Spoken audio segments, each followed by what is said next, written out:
Okay, good afternoon, everybody. I'm Vivek Krishnani, and welcome to Lights, Camera, Contradiction, stories from outside the box. Let me start by showing you what is meant by contradiction. Okay, okay, that's not what it's supposed to do, but yeah. And this is something that probably some of us are guilty of as well, right? What? All I said was I'm proud of my humility. Um, Now, when I showed my wife this presentation, she said, "Your people might not understand this." So I've got another example of what is true contradiction. And true contradiction is if I say I am asleep, that is true contradiction, right? Because you can never say you are asleep. Contradiction for today's talk has been outlined by the organizers as something that is a differing point of view or handling conflicting situations with out-of-the-box thinking, right? Um, Imagine a life without contradiction. How boring would that be? Conflicts are a part of our day-to-day life, and I think they are good because conflicts force us to innovate and think differently. It is also our mind's way of telling us that we need to expand more. If necessity is the mother of invention, then conflict is the father of invention. Movies are all about contradictions. We make you see things that are unreal. And in order to make them feel real, there is a lot of investment in terms of creativity, in terms of people, in terms of time, effort, money. And a lot of these people collaborate to work tirelessly to ensure that you are entertained. Filmmakers are like magicians, they have to have some tricks up their sleeve every Friday so that you are entertained and you come to cinema halls. Today I want to talk to you about, and I'm sure some of you have always been wondering as to how do these filmmakers handle these insane problems that come up, and how do they effectively manage to present a good-looking thing up on screen.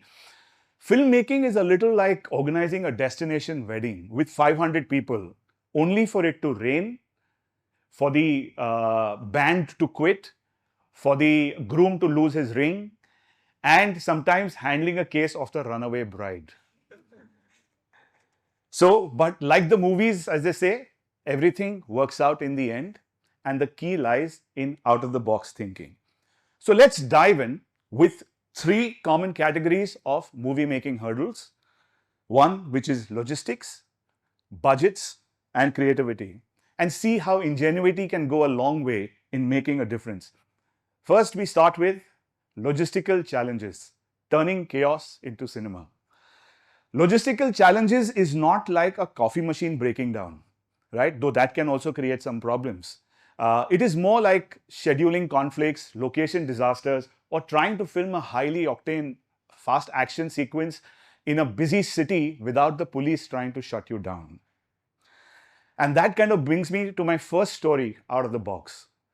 And I'd like you guys to guess what film I'm talking about. Man, you guys are a fantastic crowd. And you watch a lot of movies. You should be focusing on studies. Uh, but this is a picture of a mustard field in Haryana. And this is where the most iconic romantic sequence was shot in the film DDLJ. Now, the story behind this is that when this film was being shot and this scene was being shot in Haryana, a bunch of farmers gathered and they didn't allow, and they stopped the shooting. And they said that we're not going to allow shooting because you guys are going to spoil my crops. Things got aggressive. Tempers were frying. And there came a point in time where the crew felt that they are not going to be able to shoot here. It was very important to shoot because this was a scene that was match cut to something that they had shot in Switzerland. And if they couldn't get it right, it would have created huge problems for them. Now, here's a situation which they were completely stuck. So the director kind of had an idea. He knew that Shah Rukh was from Delhi and he could speak a bit of Haryanvi. He got Shah Rukh into the act. And Shah Rukh, using his wit, charm, and all that he is excellently known for, managed to speak to these guys and managed to pacify the situation and ensure that the shoot was done. That was the most critical part of it. Here, it was primarily the presence of mind of the director who went to the actor and said that, let's use your charm and make it happen. In today's day and age, if I have to shoot something like this, I can set up a set in Ramoji Film Studio. I mean, as simple as that. I don't need to do all of this. But back in those days, things were a little more challenging. Today, we also have access to a lot of information technology, right? Everything is at our fingertips, whether it is Google, whether it is, AI or ChatGPT. In fact, when I talk about ChatGPT, it reminds me of a joke that ChatGPT is only 2 years old and we've been asking a lot of weird questions to an underage. So be careful. Today, films are made with a lot of VFX. Sounds are made with just, in a studio. But back in the days, things were very, very tough and you had to kind of think out of the box. My second story is from a Hollywood film. And I'd just like you guys to guess if you guys, of course. Okay, now this is a sound of a lightsaber from the film Star Wars. Now, Star Wars, when it came out, was one of the most new age thinking film of its kind.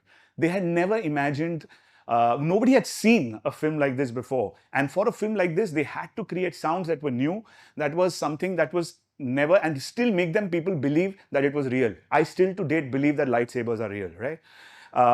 So how did they actually make this sound? Now, this sound was actually created by a sound engineer called Ben Burt. And he mixed the sounds of a humming of a projector to the sound of a picture tube and the moving of a mic in front of a loudspeaker to get the Doppler effect to actually mix all of this to create this sound. Let's hear him say it. And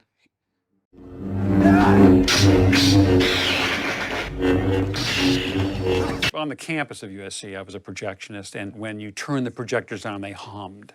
I thought that was kind of a magical musical sound, and I recorded that motor hum, and later I added a buzzing sound from the back of my television set, and that became the basis for all the lightsabers. This is the projector motor hum. And then this is the sound of the picture tube. Okay. The blend of those two is... and then making a new recording of it with another microphone and swinging the microphone around in front of the speaker produces a Doppler effect.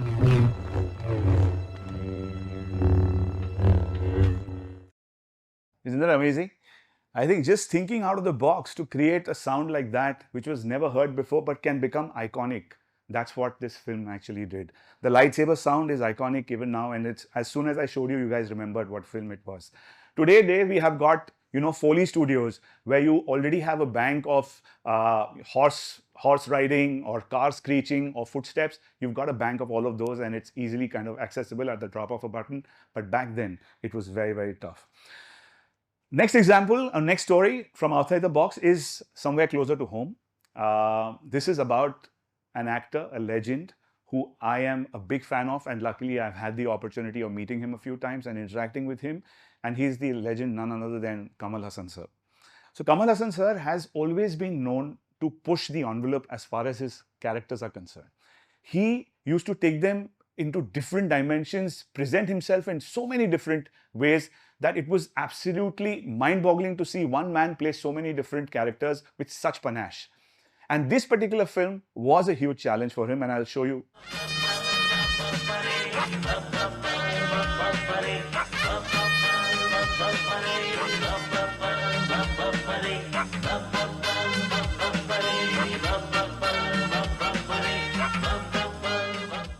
So this was a film where he took on the challenge of playing a midget. When he went to his mentor, K. Balachandra sir, and he told him he wants to do this, he was dissuaded. And he said that it's going to create a lot of problems. In fact, the funny joke that Kamal sir himself says, he asked him, what are you eating nowadays? But he decided to take this challenge on himself. There is no post-work done on this. There is no CGI. In fact, they kept trying it time and again. The first 15 days of shoot that they shot, they had to scrap the entire 15 days. And then they had to restart again and kept going at it till they could perfect the art of making the midget look like a midget on screen. And there are multiple stories about how this has happened. It's about, him kind of sitting with bent knees, trenches being dug and him kind of standing deep inside it, artificial legs with the use of like a puppeteer moving his legs and putting in, him jumping, doing things. insane amount of things, right? And that can only be imagined and done by Kamal sir, because it is something that in today's day and age, we've seen films where, VFX and CGI has been used so easily to make you believe that this is possible. Changing gears, I want to kind of talk about a funny car incident just to kind of bring some thing. There was this film that we were doing, and the crew went and asked this actress that, can you drive a car? And she said, yeah, I can drive a car. So they took that car and they went all across, because the car was, the exterior portions of the car needed to be shot in various locations. So they went and shot the car in the various locations, and then they came back and now they wanted to shoot the interiors with the actress. So the actress sat in the car and she said, I can't drive the car.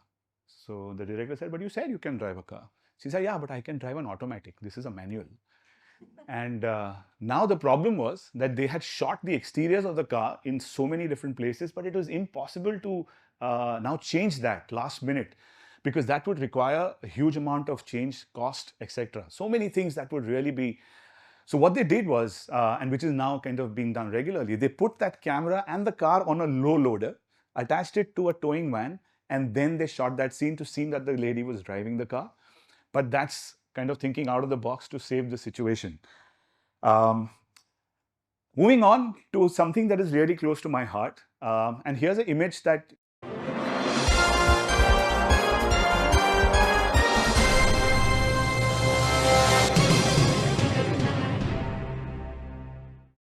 anything wrong here in this image? What? Come on, of course. So back in the days, so I was lucky enough to be part of the first launch of Crorepati in the year 2000. And the show was actually going to be called Kaun Banega Lakhpati. So there was a meeting that was there, and Mr. Rupert Murdoch was there in that meeting, and the senior members from the company were there. And he asked, how much is a lakh? So somebody said, back in those days, the dollar was 40 rupees. They said, it's $2,500. So he says, $2,500? Is that good enough to move the needle? So somebody, obviously, senior, said, no. So he says, then how much? So he says, a crore. He says, how much is a crore? So he said, at that point in time, just understand, Star was the number 3 channel. There was Zee, Sony, and Star. And that was the situation, and they were struggling with it. And Star was going through a massive transformation from being an English channel to a Hindi channel. And that's something that was a big challenge for them. And they had to take some kind of gutsy moves and risk. So when he said $250,000, without blinking an eye, he said, done, go for it. But in 6 months' time, I want the position to change. I want us to be the number 1 channel. And that actually happened.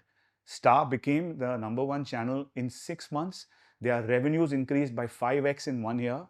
And they then decided to dominate that space for the longest time ever. And that one decision changed the fate of that thing. So it's about taking that decision at the right time, especially understanding the risk that you might face, but ensuring that you achieve the goal, because this is true vision. And that's what the leadership showed, that this vision actually helped transform the fate of the company. Moving on to our second challenge, which is budgetary challenges. When you want to have champagne, but you've got a budget for a lemonade, there's not much you can do, right? If there's one thing that filmmakers really, really worry about, is about budget constraints. Because budget constraints are like gravity. When your aspirations are to soar high, they can really pull you down to earth. So you have to be extremely, extremely prudent as far as budgets are concerned. And that's when maximum possible innovations happen. The other example that I want to share with you is one of my most favorite examples and stories of out-of-the-box thinking. And this is of this film, Jaws. Jaws, when it was being made, was given 65 days to shoot the film. They were already over budget. The crew had created a mechanical shark. Yeah, Jaws is a film about sharks, right? And it was one of the first film of its kind on a creature like this. So there were obviously no precedents. So they created a mechanical shark. And that mechanical shark actually started, the director said that I want to shoot in the sea. And the sea was, as predicted, salty. So the salt mixed with the mechanical shark and created havoc. And the shark started failing. Every day the shark started failing. They didn't have a shark. Now imagine a movie of shark without a shark. Seriously, problem, right? So the director got everybody into a huddle, and then they kind of came up with an idea that what happens if we show the fear of the shark by not showing the shark? Because the fear of the unknown and the fear of something that you can't see is bigger than what you can see. And here's what they did. And they used music to excellent effect to create that fear.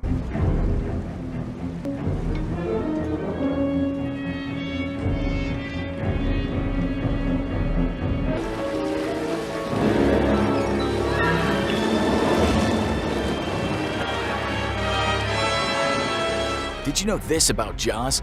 The titular shark was actually supposed to be in the movie a lot more. Multiple mechanical sharks were produced, and they weren't cheap either at $500,000 per shark. But the animatronic sharks, which were nicknamed Bruce by the crew, malfunctioned so often and ended up looking so non-threatening on camera that the director Steven Spielberg instead decided to barely show the shark at all, which ended up adding to the film's tension. It's about, the conviction of the director and believing in himself and never giving up. And that's really kind of an out-of-the-box thinking that really, Jaws, when it was released, did $7 million on day one, and in 2 weeks recovered its production cost and became the biggest blockbuster that year. So you have to believe in yourself when no one else does. The next example I want to talk to you about is music, because music is an important aspect of filmmaking, as you know. And George Lucas has rightly said, sound and music are 50% of the entertainment in a movie. I want to talk about my favorite singer till date. This guy was a genius, a legend, whatever you might want to call him. Thinking out of the box was his specialty. This is a film called Half Ticket, and there's a song called Aake Seedhi Lagi Dil Se. And I'm sure you guys have heard the song before. If not, I'll play a bit of it. But in this particular song, the original way it was is that it was supposed to be sung by Kishore Kumar and Lata Mangeshkar.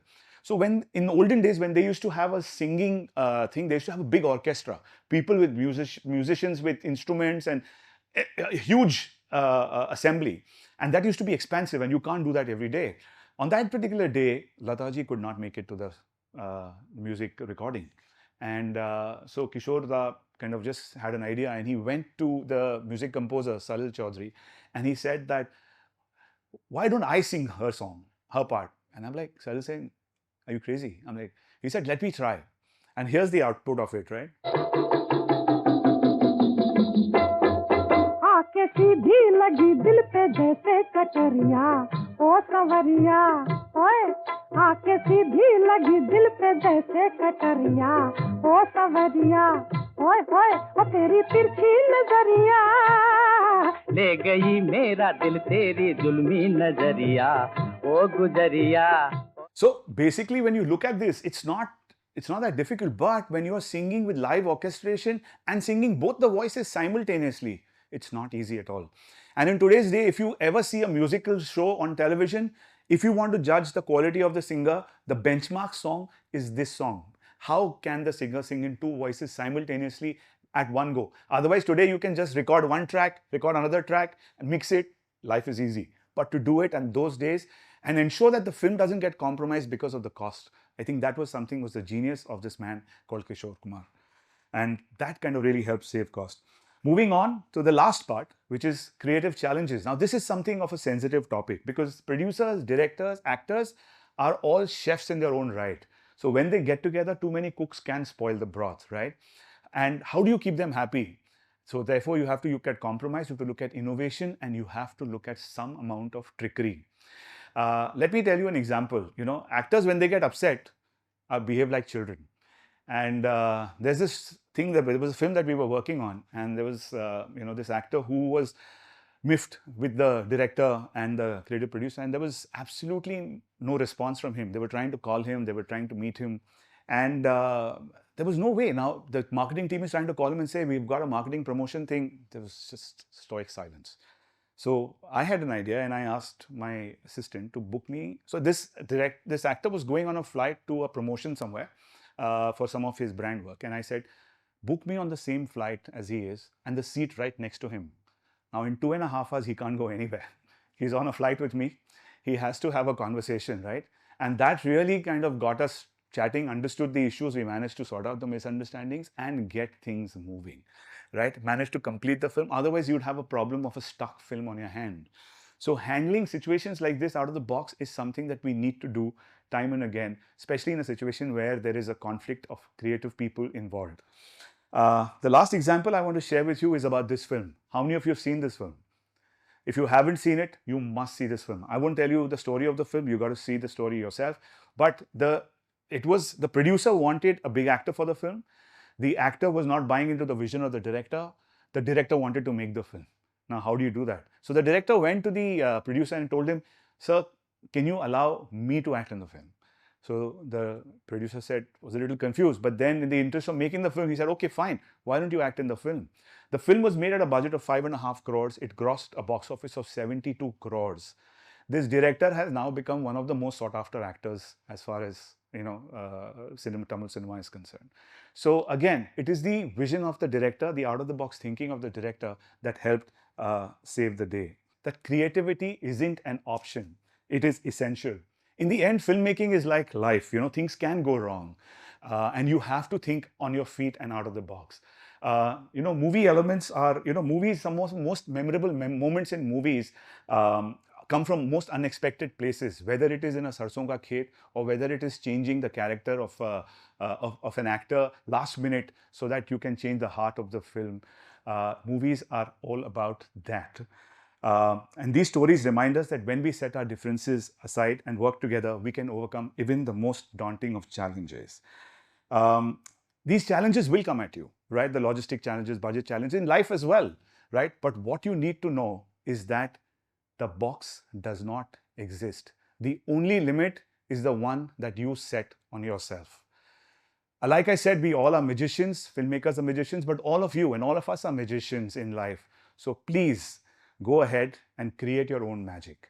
Thank you and see you at the movies.